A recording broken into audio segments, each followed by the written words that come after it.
Hello दोस्तों, फिर से स्वागत है नई वीडियो में। दोस्तों आप सब कैसे हो? उम्मीद करता हूँ अच्छे होंगे। मैं भी अच्छा हूँ। दोस्तों आज मैं सिखाने वाला हूँ बोलबम डिजास्टर वीडियो कैसे क्रिएट करते हैं।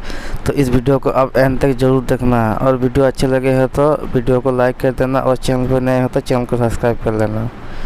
तो चलिए आज का वीडियो शुरू करते हैं। इस वीडियो को बनाने के लिए आपको एक एप्लीकेशन की ज़रूरत पड़ेगी, वो है काइनमास्टर। अगर आपके पास काइनमास्टर ऐप नहीं हो तो मेरी टेलीग्राम चैनल पे मैं डाउनलोड लिंक दे दूँगा, आप वहाँ से जाकर डाउनलोड कर लेना।